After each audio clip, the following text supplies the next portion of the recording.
নমস্কার বন্ধুরা, আজ আজ আমার শাশুড়ি মাকে নিয়ে এসেছি। তো অনেক দিন ধরে আপনারা অনেক ব্লগিং দেখছেন, তো আজ কিছু ভালো রেসিপি, মহারাষ্ট্রের রেসিপি দেখানো হবে। আর আজ মা কি বানাবেন? আজকে বানাবো মোদক, মহারাষ্ট্রের গণেশের প্রসিদ্ধ রেসিপি। হ্যাঁ, যেটা কিনা গণপতি বাপ্পার একদম ফেভারিট একটা জিনিস। তো সেটা আপনাদেরকে আমরা বাড়িতে বানিয়ে দেখাবো। তো দেখুন, তো চাল এটা 1 কাপই না, ছোট্ট একটা কাপের 1 কাপ চাল নিয়েছে। চাল যেটা আপনারা খান সেই চালই, কারণ আমরা এখানে যে চালটা খাই ওটাই। একটু চালটা দেখিয়ে দিন তো। দেখুন এই চাল, এই দেখুন, এটা একটা নর্মাল চাল, এই চালই আমাদের এখানে পাওয়া যায়। তো এটা অলরেডি 1 ঘন্টা ভিজিয়ে রাখার পরে তারপরে এটাকে মিলেছেন তো আধ ঘন্টা পাখার নিচে রাখলে ভালো হবে, রোদ্রে দেওয়ার দরকারই নেই। আচ্ছা, রোদ্রুতে বেশি শুকনো হয়ে যাবে না, একটু শুকনো হয়ে গেলে ওইটাকে আবার মিক্সিতে পাউডার করে নিতে হবে। তো আর কি মিক্স করতে হতে? এতে আর কিছু মিক্স করতে হবে না। একটা নারকেল নিয়ে নিয়েছি, এবারে ওটাকে ফাটিয়ে নেব। তো এটাকে এবার কুড়িয়ে নিতে হবে। এই দেখুন, নারকেলটা কোড়া হয়ে গেছে। তো একটা নারকেলের এটা বেরিয়েছে। আর এটা আমার কত? এটা 1 কিলো আছে, 500 গ্রাম। তো দেখুন, আপনারা একটা এরকম একটা গ্লাস বা কোনো কিছুর মেজারমেন্টে নিলে ভালো হয়। তো আমরা এটা দেখাচ্ছি যাতে আপনাদের সুবিধা হয়। যে দেখুন, এটা একটা বোধহয় 1/4 কিলোর গ্লাস, 250 গ্রামের গ্লাস। তো 1 গ্লাসই আমরা বানাবো কি 2 গ্লাস বানাবো? 1 গ্লাসই বানাচ্ছি। গ্যাসটা ধরানো হয়ে গিয়েছে। তো 1 গ্লাস আটাতে 1 গ্লাসই জল। পাত্রটা গরম হওয়ার পরে জল দিয়ে দিলাম, একটু নুন দিয়ে দিলাম। এবার এটাকে ঢাকা দিয়ে কিছুটা সময়, মানে জলটা একটু ফুটে গেলে তারপরে চালটা দেওয়া হবে নাকি?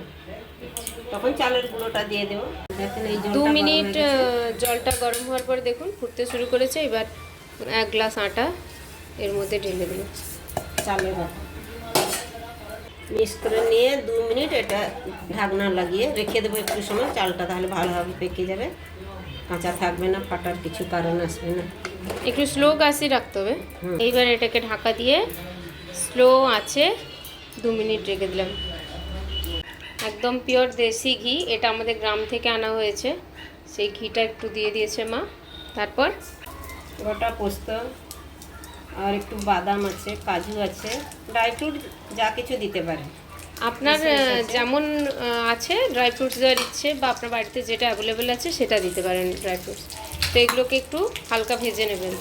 এগুলোকে একটু হালকা ভাজা হয়ে গেলে, ঘিয়ের মধ্যে ভাজা হচ্ছে, তো তারপর এটা নারকেলের পুরোটা একটা ছোট্ট একটা গ্লাসের মতো বাটি বলতে পারেন। তো এটার মেজারমেন্ট হচ্ছে, এটা যদি 2টো দেওয়া হয় নারকেল, তাহলে 1 বাটি গুড় 1 বাটি দিতে হবে। এই বাটিটার 1 বাটি। আচ্ছা, তো যেই বাটির মেজারমেন্ট নিন না কেন, নারকেল যদি ওটারই 2 বাটি হয় তাহলে গুড়টা 1 বাটি দেবেন, তাহলে পারফেক্ট মিষ্টি হবে আর কি। এই দেখুন, আমাদের গ্রামের দেশি ঘি। এটা মা বাবা জুলাই মাসে গ্রামে গিয়েছিলেন, তো ওখান থেকে কিনে এনেছেন, যেটা সত্যি আমাদের মুম্বাইতে পাওয়া যায় না। খুবই ভালো। এবার দেখুন, ড্রাই ফ্রুটস আর নারকেলটাকে ভালো করে মিক্স করে নেওয়া হয়েছে। এই 1 কাপ গুড় দেওয়া হচ্ছে 2 কাপ নারকেলের ওপরে। এর পাকটা যত ভালো হবে, রান্নাটা মানে মোদকটা তৈরিটা খুব সুন্দর হবে। এবার এটাকে ভালো করে মিক্স করতে হবে। এই দেখুন, নারকেলের পুরটা রেডি। আর এতে দিয়ে দিচ্ছে চিনি, জায়ফল আর এলাচকে একদম মিহি করে গুঁড়ো করে রাখা হয়েছিল, সেই মিক্সচারটা। এটাতে দিলে টেস্টটা ভালো হবে, আর একটা ভালো ফ্লেভার আসবে না? হ্যাঁ, জায়ফলেরও ভালো ফ্লেভার আছে। চালটা অলরেডি রেডি প্রায়, না? হ্যাঁ, হয়ে গেছে। হয়ে গেছে। এটাকে মাখাতে হবে ভালো করে, খুব ভালো করে মাখাতে হবে। এই দেখুন, আমাদের বাড়িতে এটা আছে। আপনারা গ্লাস দিয়ে, বাটি দিয়ে, বা এরকম কোনো সবজি মিক্স করার যে থাকে ওগুলো দিয়েও করতে পারেন, কারণ প্রচণ্ড গরম এটা, এখন হাত লাগানো যাচ্ছে না, এত গরম। না মাখালে তো হবে না, গরম গরম না মাখালে আবার ফেটে যাওয়ার চান্সেস আছে, মোদকটা সুন্দর হবে না, এরকম একটা ব্যাপার আছে। তো একটু ঠেসে নেওয়ার পর এবার একটা থালার মধ্যে নিয়ে এবার এটাকে মিক্স করতে হবে। আর দেখুন, আমাদের ওই নারকেলের পুরটাও রেডি। খুব সুন্দর লাগছে না দেখতে? দারুণ লাগছে, ড্রাই ফ্রুটসগুলো পুরো দেখা যাচ্ছে। আর সঙ্গে একটু এক্সট্রা আটা নিয়ে রেখেছি, মোদকটা বানানোর সময় লাগতে পারে। ঘিও দরকার, একটু একটু করে মাখালে মিক্সচারটা ভালো হবে আর কি। মাখিয়ে ঢাকনা লাগিয়ে রেখে দিতে হবে একসঙ্গে। এই মাখাতে মাখাতে একটু ঘি দিলে খুব ভালো হয়। আর ওটা বানানোর সময় গরম জলে কি ঘি দেওয়া যায়? হ্যাঁ, গরম জলেও দেওয়া যায়, আমি ভুলে গেছি। একটু গরম জলে দিয়ে দেবেন, তারপর একটু মাখানোর সময় এই আটাতেও একটু ঘি দিয়ে দেবেন। হ্যাঁ, আবার অনেকে না এই মিক্সচারটা বানানোর সময় যে পুরো 1 গ্লাস জল দেওয়া হলো, অনেকে কিন্তু হাফ গ্লাস জল আর হাফ গ্লাস দুধও দিয়ে থাকেন। হ্যাঁ, সেটা দিলে আপনারা বোধহয় আরও যদি ভালো টেস্ট হবে। দিতে পারেন, তো দেবেন। হ্যাঁ, আমরা শুধু জল দিয়ে করেছি, আপনারা হাফ দুধ আর হাফ জল দিয়ে করবেন, সেটাও খুব ভালো টেস্ট হবে, মানে টেস্টটা পুরো চেঞ্জ হয়ে যাবে। দেখুন আটার মিক্সচারটা পুরো রেডি। তবে আপনারা প্রচুর ঘি দেবেন না, খুব বেশি ঘি দিয়ে দিলে কিন্তু ওটা হয়তো ফেটে যাওয়ার চান্স আছে। হ্যাঁ, একটু দেবেন। একটু দেবেন, একটু টেস্টও আসবে প্লাস ফ্লেভার দুটোর জন্য। হ্যাঁ। এইবার আমরা এটা মোদক বানিয়ে নেব। দেখুন এইভাবে খুলিটা তৈরি করে নিতে হবে, একদম পাতলা করে। দেখান মা, দেখান কীভাবে। এই দেখুন পাতলা করে করতে হবে। তারপরে পুরোটা ভিতরে দিয়ে দিতে হবে। এই প্রসেসটা কিন্তু সবথেকে বেশি ইম্পর্ট্যান্ট, যেটা আপনাদের ভালো করে দেখতে হবে। এইভাবে যে চেপে চেপে মুড়তে হবে না, এটা নিচ পর্যন্ত করতে হবে খলিটা, তবে গিয়ে মোদকের যে শেপটা খুব সুন্দরভাবে দেখা যাবে। খুব সতর্কভাবে ধৈর্য ধরে আরামে কিন্তু এটা করতে হবে। যত বেশি কি বলে এটাকে, কলি, হ্যাঁ, এই ডিজাইনটা থাকবে। হ্যাঁ, যত বেশি ডিজাইনটা থাকবে তত বেশি দেখতে মোদকটা ভালো লাগবে। তারপর এইভাবে এই দেখুন হাতটা চেপে চেপে এইভাবে ঘুরিয়ে ঘুরিয়ে মোদকটা রেডি করে নিতে হবে।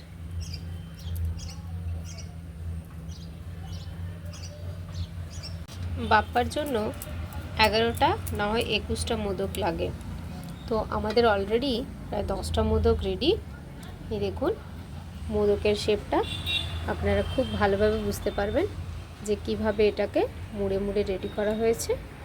তো আরেকটা প্রসেস আছে, সেভাবেও বানাতে পারেন। প্রথমে আমরা অনেকে খুলি করে পুর ভরে দিচ্ছিলাম, দেখালাম। তো খুলিটা বানানোর পরে প্রথমে এইভাবে ডিজাইনটা করে নেবেন, তারপরে পুরটা যদি ভরেন সেটাও করলেও কিন্তু হবে। যার যেটাতে সুবিধা হবে সে সেই প্রসেসটা কিন্তু ফলো করবেন। এই ডিজাইনটা কিন্তু আপনাদের খুব ভালোভাবে করতে হবে, তাই তো মা? হ্যাঁ, আর ডিজাইনটা যদি ভালো না হয় তাহলে কিন্তু মোদকটা দেখতে মোটেও ভালো হবে না। দেখুন, আর পুরটা কিন্তু বেশ ভালো পরিমাণ দরকার, না হলে যেটা যে টেস্টটা সেটা অনেকটা কম হয়ে যাবে।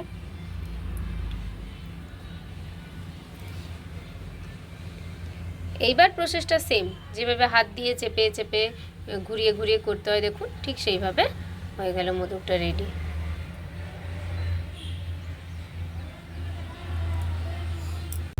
যেহেতু আমাদের রেডি হয়ে গিয়েছে বাপ্পার জন্য 11টা মোদক, তো আমরা এটার উপরে একটুখানি ঘি ব্রাশ করে দিয়েছি। এবার আস্তে আস্তে সব মোদকগুলোকে বসিয়ে দিতে হবে। মোদকটা অলরেডি রেডি।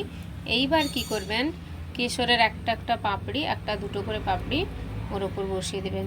এটাতে তো আপনার ফ্লেভারটাও সুন্দর হবে, তার সঙ্গে সঙ্গে এর যে কালারটা না পুরো চেঞ্জ হয়ে যাবেন। আপনাদেরকে আমরা দেখাবো পরে, দেখবেন। একটা পাত্রে কিছুটা জল গরম করতে রেখে দিয়েছি। এবার জলটা যখন ফুটে উঠবে তারপরে আমরা কিন্তু এই যে বানিয়ে রেখেছি মোদকটা রেডি করে রেখেছি, এটা রেখে দেবো। তো যেভাবে আমরা সেদ্ধ পিঠা বানাই না গ্রামে, সেদ্ধ পুর পিঠা অনেকে হয়তো খেয়েছেন বা জানেন, তো ঠিক সেইভাবে আমরা বানাবো। জল ফুটে গিয়েছে, এইবার এটা বসিয়ে দিয়ে ঢাকা দিয়ে দিতে হবে। আচ্ছা, ঢাকা দিয়ে 10 মিনিট, আর গ্যাসের ফ্লেমটা কিন্তু একটু হাই রাখতে হবে। দেখুন মোদক আমাদের রেডি, খুব সুন্দর একটা কালার চলে এসেছে। এইবার উপর থেকে একটু একটু করে ঘি দিয়ে দিতে হবে। ঘিটা দিয়ে দিলে দেখতেও খুব সুন্দর লাগবে আর টেস্ট এত ভালো আসবে।